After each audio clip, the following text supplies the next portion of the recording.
ভাই, কি রে? তুই কি আজকেও স্কুলে যাবি না ঠিক করেছিস? না রে দিদি, আজকে স্কুলে যেতে একদম ইচ্ছা করছে না।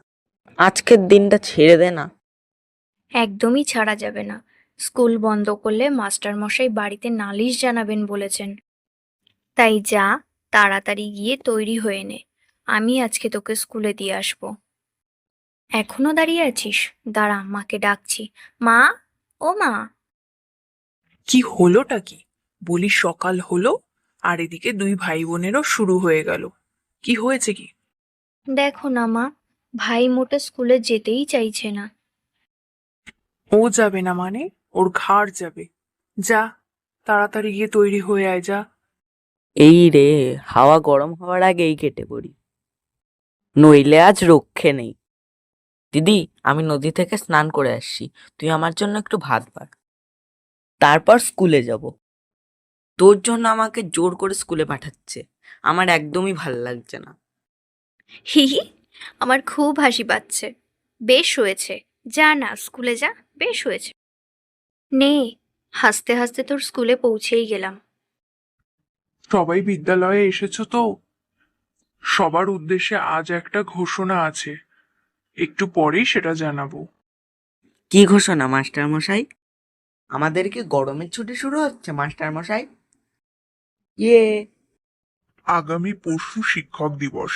তাই আমরা পণ্ডিতরা মিলে ঠিক করেছি তোমাদের জন্য একটু খাওয়া দাওয়ার আয়োজন করব।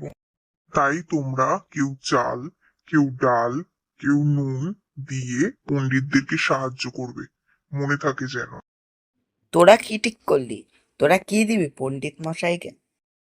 আমি দেখি, যদি চালের ব্যবস্থা করতে পারি তাহলে চালই দেব। কই গো রামু, আমায় 1 কেজি চাল আর 1 কেজি ডাল দাও দেখি হে, আমার কিন্তু তাড়া আছে। কাকা কাকা, চালের কেজি কত? 32 টাকা কেজি গো বাবা। নেবে নাকি? এক বস্তা দেবো? চালের দাম এত! এবার আমি কি করে পণ্ডিত মশাইয়ের জন্য চাল নেব?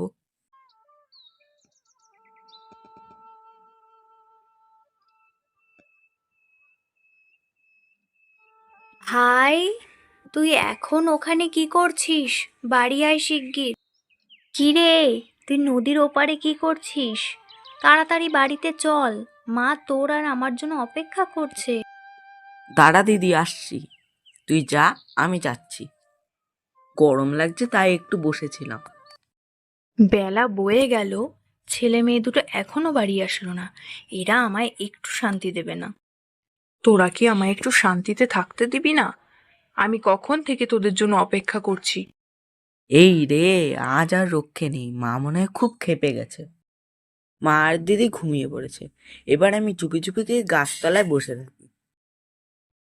ধুর, এর দিয়ে বাড়ি বসে ঘুমোলেই ভালো হতো। বাবলু টাবলু কেউই আসলো না। কে রে, এই ভর দুপুর বেলায় গাছতলায় তুই কি করছিস? তুমি বা এই গাছতলায় কি করছো? তোমাকে বুঝি কেউ বকে না? যাও, বাড়ি যাও এক্ষুনি। এই ছেলে, তোর আমাকে দেখে ভয় করছে না? আমি পেতনি। সে তুমি যেই হও, আমি আমার মা ছাড়া কাউকেই ভয় পাই না। সোজা হয়ে দাঁড়াও, কিচ্ছু জানো না। তোর দেখছি খুব সাহস, কিন্তু তুই এই দুপুরবেলা কি করছিস? আর বলো না পাকা চুল বুড়ি, আগামীকাল পণ্ডিতকে চাল দিতে হবে, কিন্তু চাল আমি কোথায় পাবো? আবার চাল না নিয়ে গেলে পণ্ডিত মশাই খুব বকবে। তার জন্যই তো আমি মনের দুঃখে এখানে বসেছিলাম। আহা গো, ছেলেটার এত কষ্ট আর চোখে দেখা যায় না। শোন হে ছোড়া, আমি তোকে সাহায্য করব। ছট ফট ফট, এনে, এটা ধর। এটা হলো জাদু কলস। জাদু কলস? এটা দিয়ে কি হবে? চোখ বন্ধ করে এক নিঃশ্বাসে যা চাইবি তাই পাবি। মা মা, আমরা ঘুমিয়েছিলাম, তখন ভাই উঠে কোথায় যেন চলে গেল। মা দেখো দেখো, কে এনেছি দেখো, দারুণ জিনিস। এ কি কাণ্ড! বলি কলস কার থেকে নিয়ে এলি তুই আবার? এ দেশে কলস না, তুমি চোখ বন্ধ করে যা চাইবে তাই পাবে। আমি সন্দেশ খাবো। উমা, এ তো সন্দেশ চলে এলো সত্যি সত্যি। মা, কলসটা কিন্তু সত্যিই অবাককর বিষয়। কি করে হলো বলো তো? আজ তুমি চাল দিয়ে আমাদের অনেক উপকার করেছো, ধন্যবাদ। তোমাকেও ধন্যবাদ সাদা চুল বুড়ি।